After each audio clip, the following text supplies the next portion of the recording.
Now, we begin. And indeed, greetings unto you, beloved and holy friends. Again, it is with great joy that I come forth to abide with you in this hour. Indeed, it is with great joy that we come forth to abide with you in this hour. For in truth, I come not alone to join in communion with this, my beloved friend, in order to communicate with you through a medium that you understand and that you accept. For it is a great truth that I come often unto many, but often, because of what you have learned in your world, you have believed me to be but a figment of your imagination, and the voice that steals quietly through the space between your own thoughts, you would think to be but an illusion. Yet I say, I come often unto many. And yet, when I come forth to abide with this, my beloved brother, to speak with you, I come not alone, for there is in truth a host of friends that come to create a vortex, a circumference, if you will, of energy. And we have come even in this hour into this space. We have set that tone. If you would well receive it, there are many friends, unseen by physical eyes, that are gently encircling those that have come forth to contribute, to support, to abide in the creation of this work.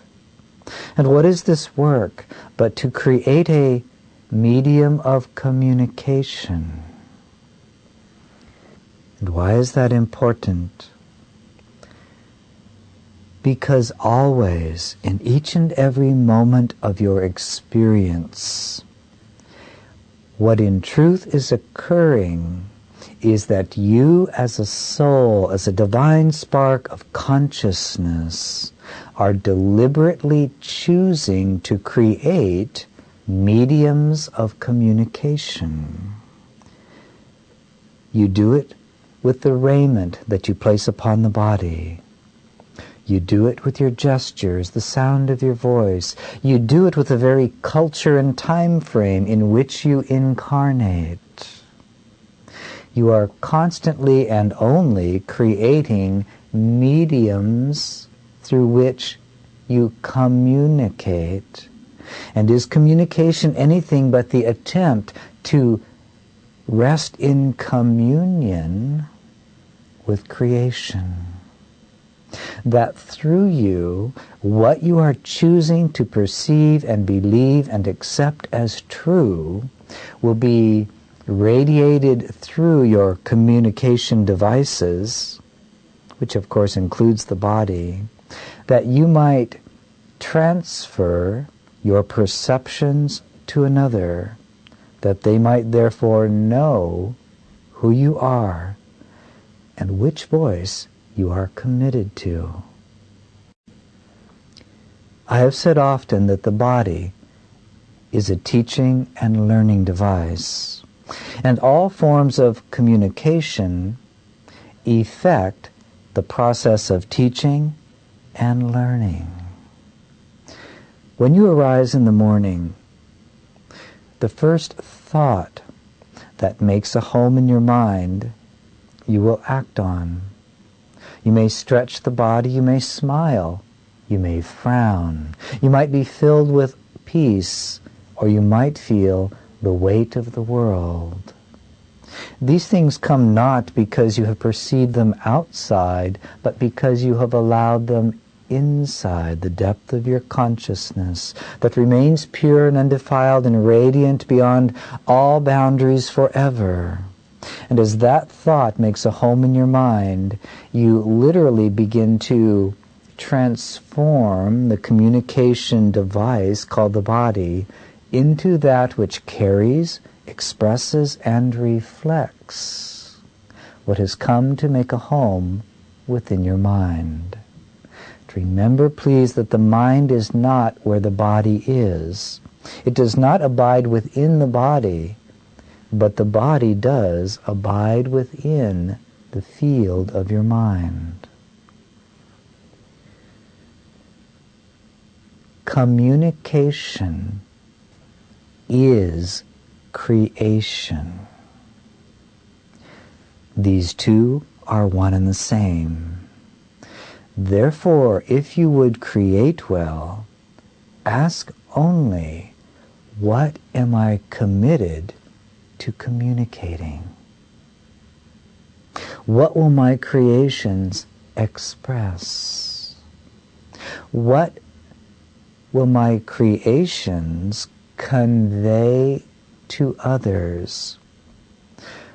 For what I seek to convey reveals the truth of myself to the world. Therefore, indeed, beloved friends, as we begin this year to focus on, to refine, to deepen, to mature in what we have chosen to call the way of the heart, it is wise to begin at the beginning. And the beginning of this pathway is simply this: you are as God has created you to be. You are an infinite focus of consciousness. Your very sense of existence is nothing more than a feedback loop or feedback mechanism so that you can witness the effects of the choices you are making in the very deep, deep depth of your mind that rests right along the mind of God. Therefore, in each moment of your existence, which includes this bodily incarnation, you are literally allowing, through deliberate choice, though perhaps unconscious, to bring forth vibration of thought, vibration of creation, and to communicate it to the world in an attempt to experience communion with all of life, with a friend, with a parent, with a child, with the beloved, with the clouds that pass through the sky, with the earth itself. Each gesture, each thought, the way that the body breathes, all of these things are going on constantly, and they are communicating or revealing the effect of what you have allowed to make a home in your mind. Understand well then, the way of the heart requires that you allow yourself to rest into the simplicity of this truth. I am pure spirit, undefiled and unaffected by anything or anyone. I am given full power to choose and therefore to create my experience as I would have it be.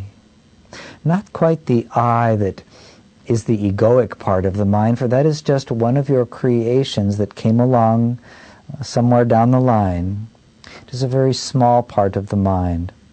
We are speaking of the I of you that is pure spirit, that knows it exists, even though it does not know the time of its own creation. You are pure spirit. Therefore, to know I am only this, and in each moment, regardless of what I believe I see, regardless of the feelings that arise within my awareness, I and I alone am wholly 100% responsible for them. No one has caused them. No great force in the universe has made this perception well up within my consciousness. I have selected it. Just as you would go to a grocery store and say, well, what will I have for dinner? and you own a perception, you lodge it in the mind, and then it expresses itself through the body, through the environment that you create around yourself, through the friends that you would call into your awareness. Every aspect of the life you live is the symbol of what you have chosen to experience and therefore to convey throughout creation. The way of the heart begins with the acceptance of the simple truth that I am as God created me to be, made in His image. I am a creator always.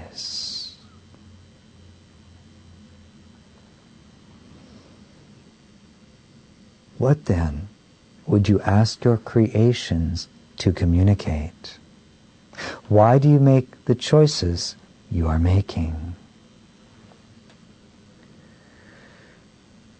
You all know perfectly well that sometimes you seem to be compelled, and the mind wants you to believe, and now we're speaking of the egoic part of the mind, the ego wants you to believe that you are compelled to certain actions, certain feelings, certain choices, certain perceptions, certain statements by something that surely exists outside yourself.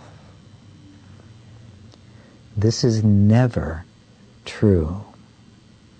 In no circumstance is there anything of creation that has the power to dictate to you the choice you will make.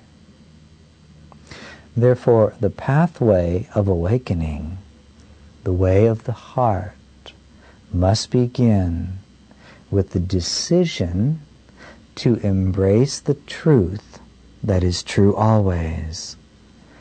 I am a creator of all that I think and see and experience.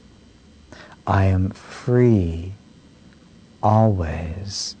Nothing impinges upon me but the thoughts I have chosen to hold within. Nothing imprisons me but my own perception of imprisonment. Nothing limits me at any level or dimension of experience save that which I have chosen. The way of the heart, then, embraces all things, trusts all things, and eventually transcends all things. But why? Because it begins by assuming complete and total responsibility for what is being channeled through it. And so you see, it is not just this, my beloved brother, who serves as a channel. That is in truth all that you do, from the moment you arise until the moment you arise. For even during your sleep, you are yet choosing that which flows through your consciousness. The goal that we seek has never changed. It is in truth a journey without distance. It is merely the return to where you are always, that you might begin anew to create deliberately, clearly, and with the perfect knowledge that if you are experiencing something, it is because you are the source of it. No other reason. The way of the heart, then, is not a way of gaining power. The way of the heart is not a way in which you will finally be able to make the world be what you want it to be, but rather the way of the heart is that pathway in which you learn to transcend and to dissolve from your consciousness every perception, every thought that is out of alignment with what is true. The thought of death is out of alignment. The thought of fear is out of alignment. The thought of guilt is out of alignment. The thought of eternal life is in alignment. The thought of perfect fearlessness is in alignment. The thought of peace is in alignment. The realization of innocence is in alignment. The thought of joy and of forgiveness, these things are in alignment and reflect the truth that is true always. For you see, although you are given complete free will to create as you choose to, the soul begins to learn that that which brings it the highest joy, that which brings it the highest peace, that which brings it the highest bliss imaginable, is that which flows from the mind of God through the mind of the channel, the soul, and expresses itself in the field of experience. It is for this reason that your Father's will is that you be happy, and your happiness is found in choosing to restore your perfect alignment with only the voice for God. The way of the heart, then, is that pathway that begins with a commitment to healing and awakening, and is founded on the premise, the axiom that we've given unto you, that you are perfectly free at all times, and everything that is experienced has been by your choice, and at no time has there been any other cause. It seems simple, doesn't it? Well, of course, okay, I'm creating my own experience. And yet, what soul has not known a resistance to this idea? If you bake a cake and it turns out well, you will say, I did that. But if you bake a cake and it turns out very bad, it must have been the flour. It must have been the temperature of the oven. Surely there was something that caused this creation to not be what I would truly desire. It takes great courage, great faith, to look upon all of your creations, your thoughts, your feelings, your manifestations, with love and with the innocence of a child. To plant a garden and to have all things wither and die, and yet to smile and say, I planted this garden. I and I alone have done this. Well, I'll get a little hungry here, so I might as well go to the store. Why is this important? Because the soul, a long time ago, began to create the perception that it was something other than it was created to be. And the voice for ego emerged within the garden of consciousness. And as the soul, as the deep mind that you've all known and in fact are, that deep mind began to identify with a voice that was other than the voice for God.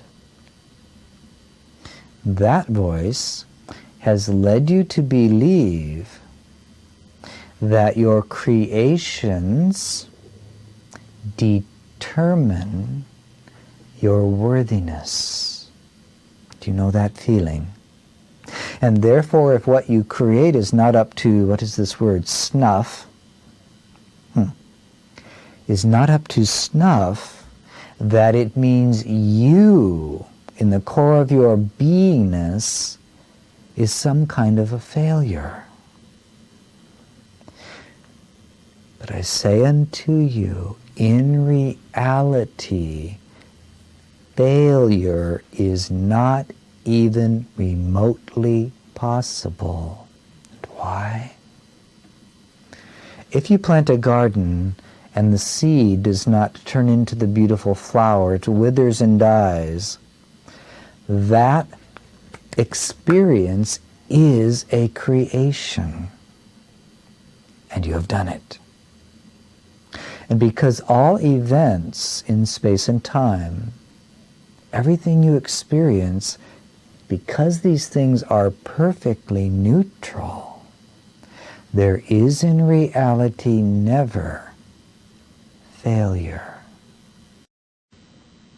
The only failure occurs within your own consciousness when you believe that it is not acceptable to receive and own and embrace your creation with love and with innocence, to look upon it, to experience it, to recognize your perfect safety in doing so, from where you can decide whether to continue in that form of creation or whether to think differently, to approach things differently.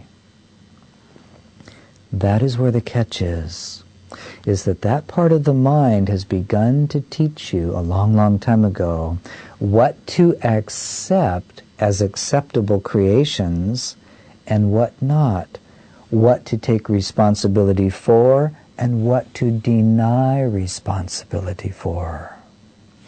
And that conflict creates the illusion of separation.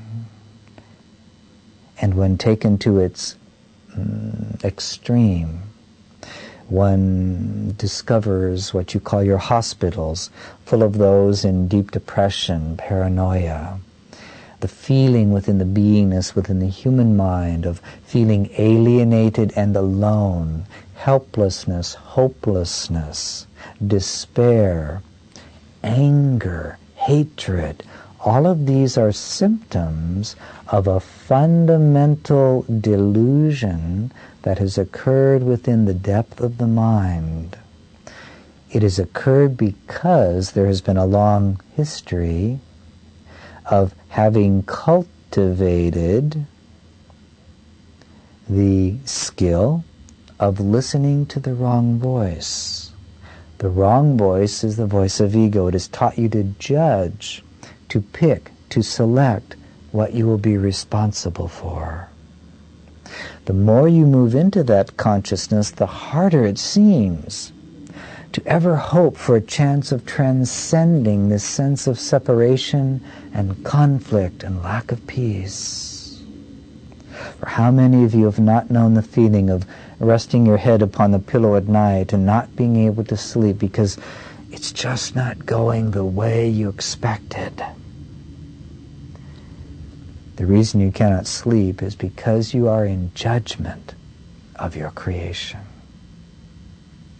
But it is possible to cultivate just the opposite, in which you learn to look with perfect innocence upon all things that arise in that field that is your experience. To look with innocence and what is called wonder at every feeling, from a place of curiosity, as you would look upon a cloud that passes through the sky and look at it and marvel at it, its shape, its color. Well, where did that one come from?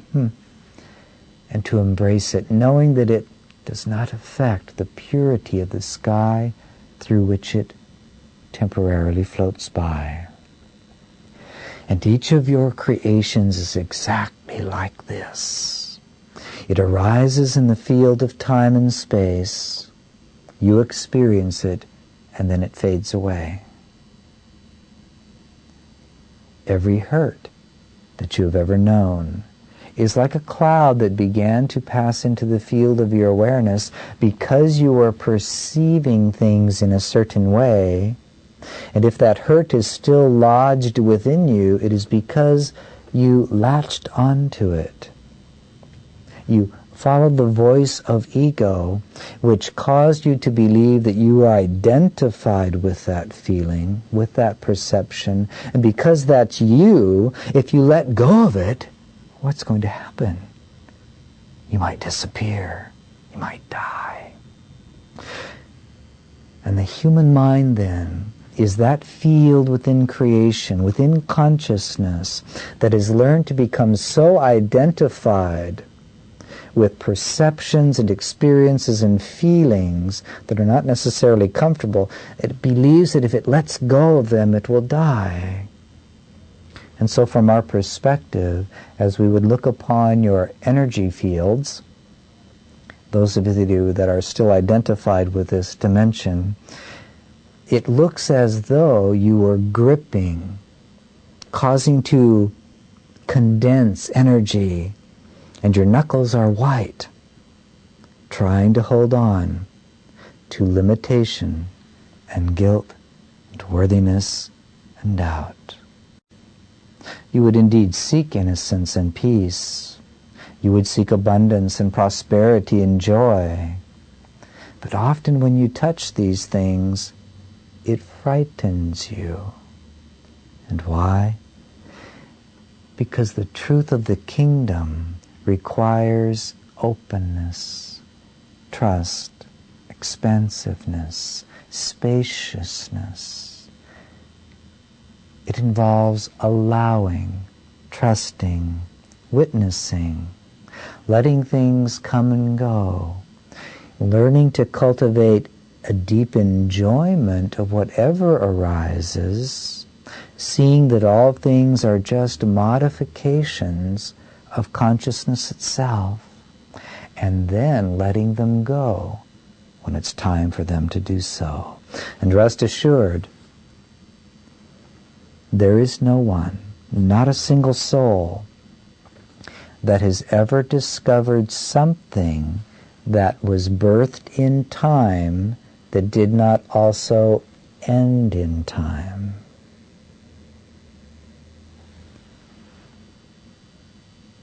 And how much of your suffering comes because you are clinging to a lifeless past and insisting that you carry it with you still. You are doing that because in that past you became identified with the clouds that were passing by, claimed that as your own identity, and therefore if you release it, it will mean that you must change. You must go on. And creation itself that flows from the mind of God is an ongoingness forever. You will never cease to be. You will go on forever and forever and forever and forever and forever. You will go on forever exactly as you are now, or you can allow the mind of God to flow through you, carrying you to an ever greater expansiveness, deepening your awareness of the infinite loveliness of the power of the mind of God.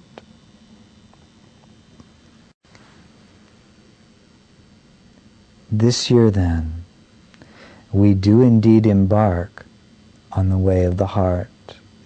And though many clues have been given, we will come this year to refine those clues, to create what you might think of as a system or a pathway upon which you can walk, to deliberately cultivate the quality of awareness and consciousness necessary to stabilize that awareness so that you can bring it to each and every moment of your experience. Imagine then being able to experience whatever arises without losing the sense of spaciousness and innocence and ease that you now experience in fleeting moments. For instance, know you the experience when things are going well, outside around you, and you're singing a happy tune, and life seems to be moving ahead. Imagine that same quality of trust and of faith and of certainty of purpose, even when the buildings are crumbling around you and the bank account has gone dry. Being able to look at those events with the same sense of innocence and wonder with which you would look into the eyes of your beloved. For you see, such a quality of awareness is perfect mastery.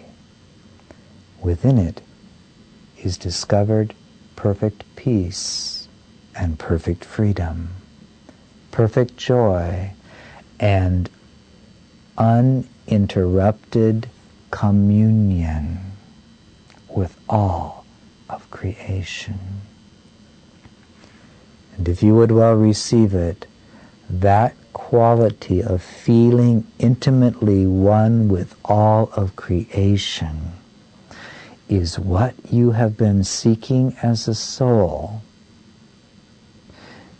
since first the identification with a creation called ego began. For that creation, again, created conflict and separation, and everything you've ever attempted to do since has been an attempt to overcome separation, to gain back what you felt you had lost. It's just that the ways you've sought to do it don't work. The eye of the needle that separates you in your consciousness from the world of conflict and fear and guilt and unworthiness, that world and the world of the truth of the kingdom lies side by side within your own mind.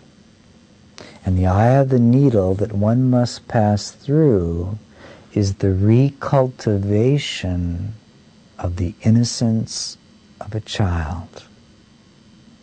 And it is for this reason that I often taught, become again as a little child to enter the kingdom. And the cultivation of the way of the heart is that pathway whereby you deliberately, consciously choose to become again as an innocent child, as you were in the beginning, before you ever created and then incarnated into this dimension of experience that seems to be so permeated by a sense of conflict and separation. So it begins there. And I would ask you now to begin to put this into practice. So wherever you happen to be, whether you are viewing this with your eyes on what you would call here your video, or whether you are listening to the words, stop for just a moment and truly become aware of where you are. And where are you? Are you not having the experience of seemingly being within a body? Don't you seem to be abiding in a room somewhere? Aren't you within an environment in which there are certain weather patterns going on around you? Perhaps there are other sounds coming into your ears. Can you truly be aware of where you are now? Can you feel the weight of the body as you stand upon your feet or sit within your chairs? Do you notice the tension in the neck? Do you notice the racing of the mind if that's going on? Can you begin to bring awareness to exactly what is from a place of innocence and non-judgment? And you have a saying in your world, it is what it is. And that is the beginning of wisdom. You will, of course, discover that what is what you've chosen to make of it.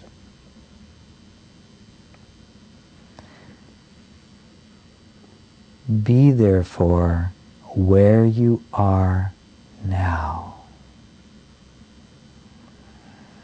and deliberately decide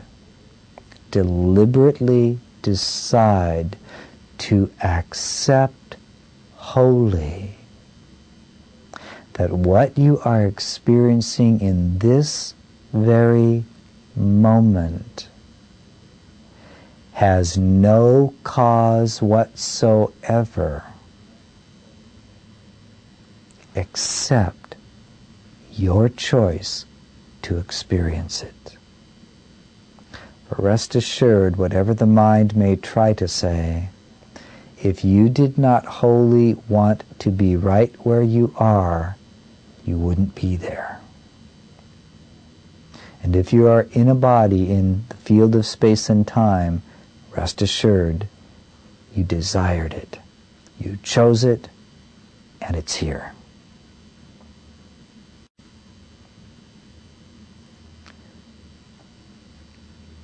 Begin here. There's no need to judge it. No need to ask it to be different. Just truly be aware of what is. If you are feeling the body as sitting in a chair, can you allow the thought to come into the mind, I have literally created this experience. Something within me is so grand, so powerful, so vast, so beyond anything that scientists have ever come up with, that I have literally crystallized in the field of experience awareness of being a body in space and time. It has come forth from the field of my consciousness, the gift to me of God, who asks only that I learn to create as God creates. I've said many times that the Father looks upon you and says, this is my only creation, and it is very good. For the Father marvels at what you are, knowing perfectly well that what you are emerged from out of her holy mind. Likewise look upon your creations and marvel. How is it that you could abide in this time frame on this planet? How could it be that you can place yourself behind the wheel of an automobile and actually get it from point A to point B? That is a mystery and a marvel, and no one knows how it's done. And yet it is done. The reason it's done is that all power has been given unto you, and what you decree is.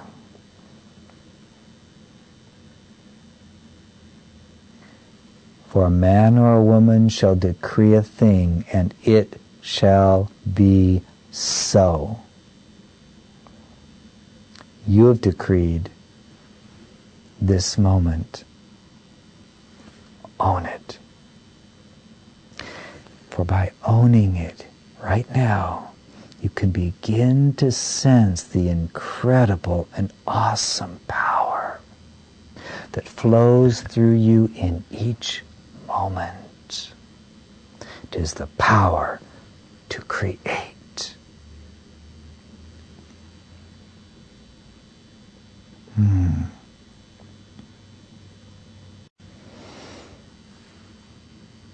So begin there by choosing each day now to cultivate the practice in this manner. Set the intention so that in each hour of your day, for 3 to 5 minutes, you practice bringing this quality of awareness to exactly whatever you are experiencing when the thought arises to do the practice. You see, where does that thought come from? Imagine you're going through the day and you've been hustling and bustling about. You've gone to your office or your work. You've talked to friends. You've bought groceries. You've done all of these things. And suddenly the thought appears, oh, focus on being aware that I am literally the creator of what I experience. Do you think it just happened by accident? No. The thought is penetrating what you call your conscious awareness from the depth of your mind that rests right next to the mind of God. Therefore, the power to generate that very thought is the effect of God's will entering into your field of being and penetrating the veils of distraction and shining forth as the thought, oh, that's right, 5 minutes every hour. Can you feel the awesomeness of that? For you are linked to the mind of God, and God knows how to bring you back to complete freedom and perfect peace and mastery of this entire realm. Therefore, those who truly love God, those that would truly awaken, will feel something compelling them to master this simple practice for 5 minutes of each hour. They will learn to delight and they will look forward to it. And pretty soon those 5 minutes will stretch into 6 and then 10 and 15 and 50. Until finally there is established in their awareness, like a background if you will, the awareness that everything that arises, they have decreed it, and so it is so. 5 minutes every hour. It's not much to ask. For 5 minutes every hour, be you therefore as you are created to be, a creator, decreeing that which brings forth experience. And never again allow yourself to tell yourself, well, I'm really here because I have to be. I'm really just doing this because, well, you know, it's what I have to do. Take the words ought and should and must and have to. Write them on a piece of paper. Look at them. And then light a match and light the corner of the paper and let the paper burn and dissolve to dust. For it is a symbol of allowing the energy you've given those words to become again as the dust or the ash of the ground.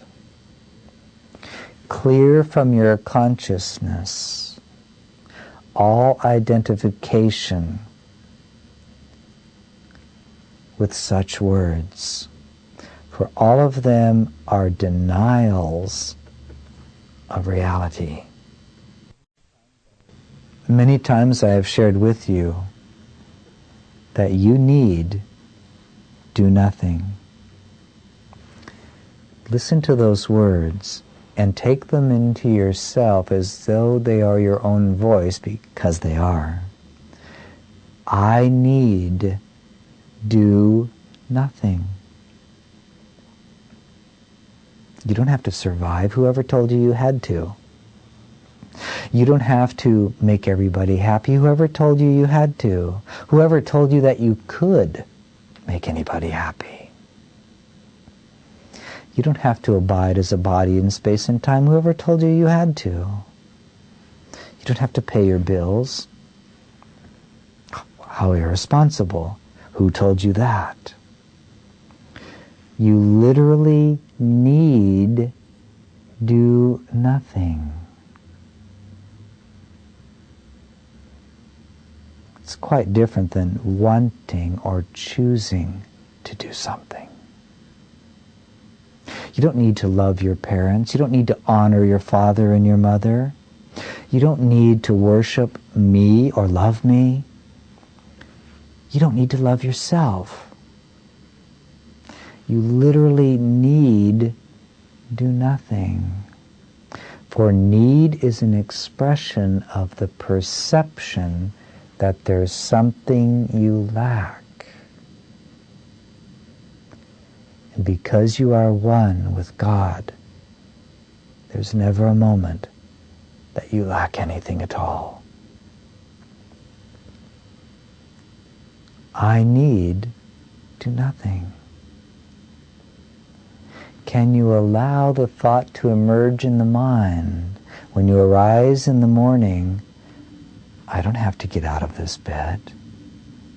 I don't have to go to an office. I don't need to fulfill that order. I don't need to say good morning to my mate. I literally need do nothing. Or how can there be the power of freedom to choose and to create when you are being governed by the belief of the world that you must be a certain way, that you need to be acceptable to others, that you need to conform and fit in, that you need to dress the way others dress, that you need to be committed to surviving an extra day upon this plane. There can be no freedom where there is need.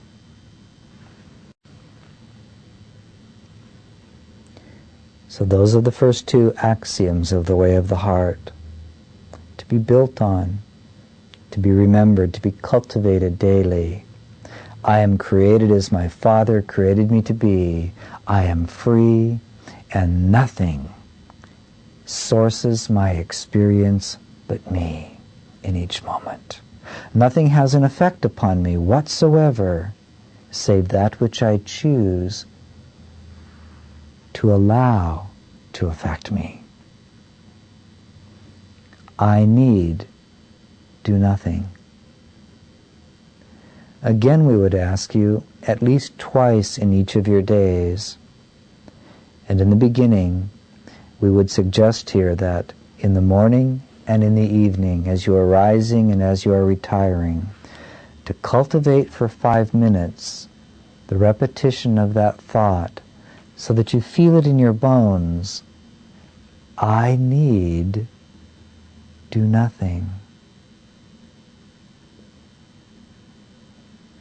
It will come as quite a shock to your consciousness. And the mind will say, but I have all these things I have to, well, what about this and what about that? And oh my goodness, well, will the world stop spinning if I stop needing?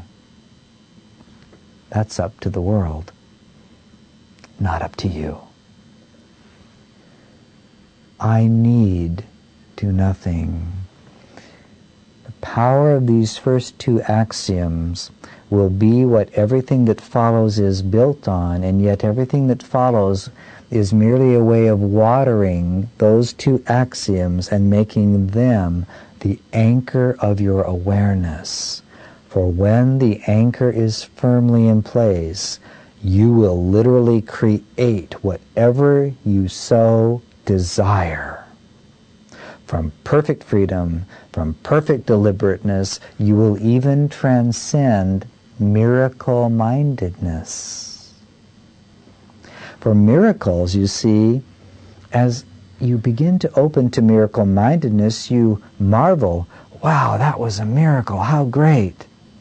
Miracle-mindedness is still a stage of perception just short of mastery. For mastery comes when you know that you are literally and deliberately creating. And there's nothing miraculous about it. You will decree a thing and it shall be so. That is to create as God creates. For while He marvels at you, He knows perfectly well that your creation was not a miracle. It was very deliberate, born from the pure radiance of love.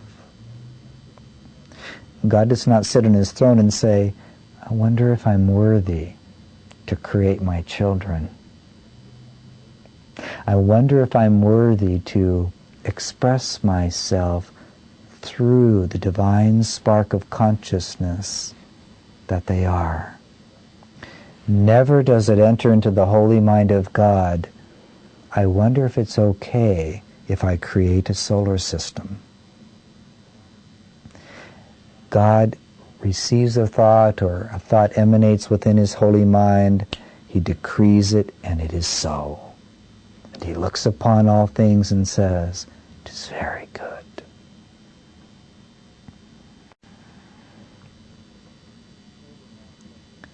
The third and last exercise that we would give you in this hour is this.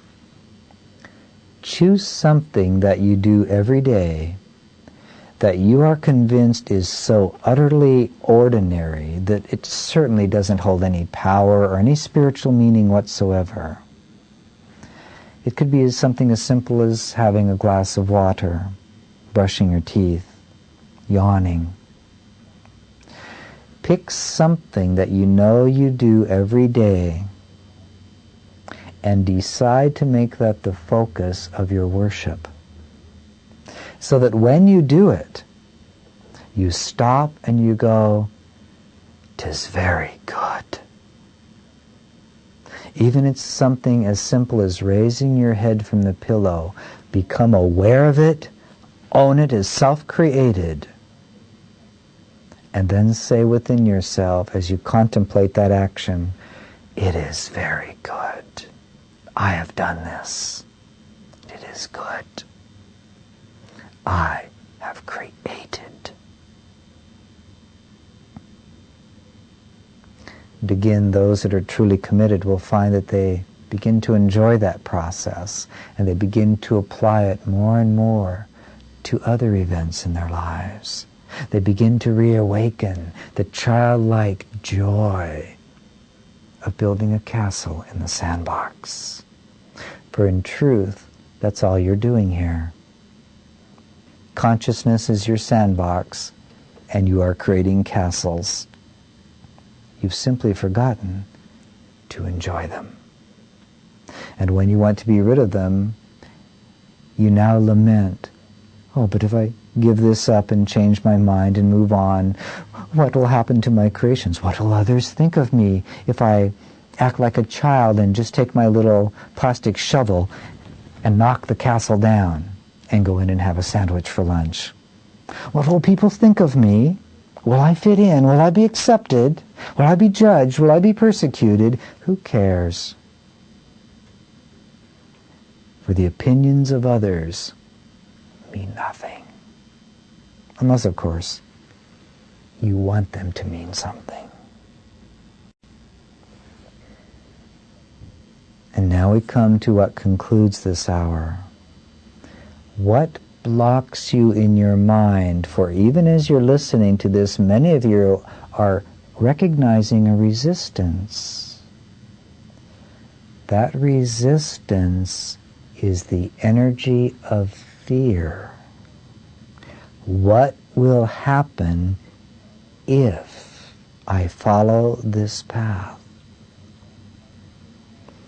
That part of your mind called the ego will rise up to tell you that if you listen to the crazy one that some have called the savior of the world, It will take you to a path of destruction. That's because the voice of ego knows that it will be destroyed if this path is followed. You cannot be destroyed, the reality of who you are. That resistance then is fear. And fear is one of the energies out of alignment with the truth of the kingdom.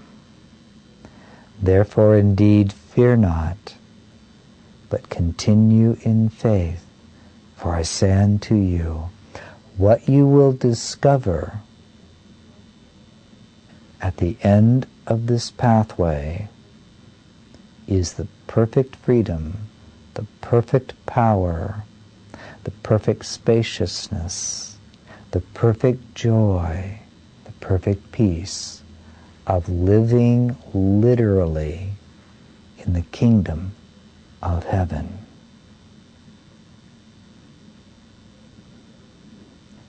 So the choice is yours.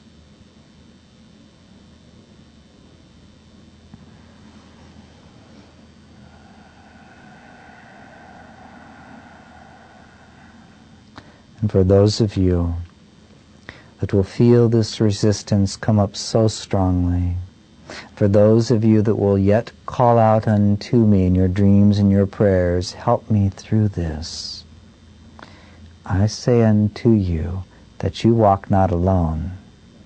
For I cannot be further from you than the width of a thought. And yes, you are the creator of that thought. I would share with you that I too embarked upon just such a path. And each, what you might call axiom, that I will share with you and refine for you. Many of the exercises that we would give unto you in this coming year are specifically exercises and truths that were given unto me from the time I was initiated by certain Essene teachers in the way of the heart.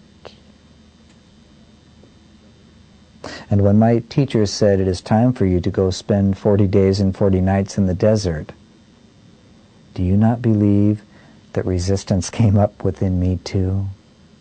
That I too had to notice that I was creating a thought of fear and separating myself from the great protection and love of God. That I had to physically move the body into the wilderness to move through my own rings of fear to discover what was on the other side. The pathway then that I have walked is the pathway that you are walking. And if our pathway is the same, then we walk together to God and away from illusion and pain and weakness and unworthiness and guilt and death. So, engage in your exercises with great zeal, with great joy, and above all, with great outrageous playfulness. Learn to look with innocence upon all that arises, and if you put these little exercises to work, much indeed will arise. Practice then well, and practice with joy. Know that you are loved, loving, and lovable.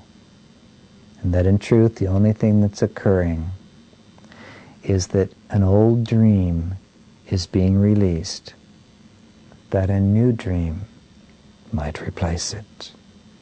The dream of worthiness, of peace, of wakefulness, and of union with all of creation.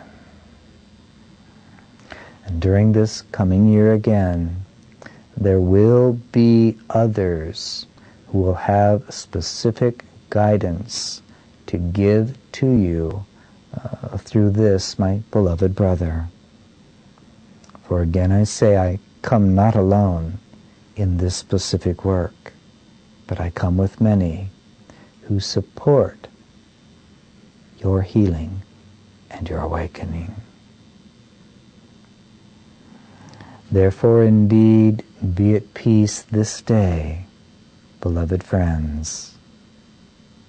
Abide lovingly with your creations. Amen.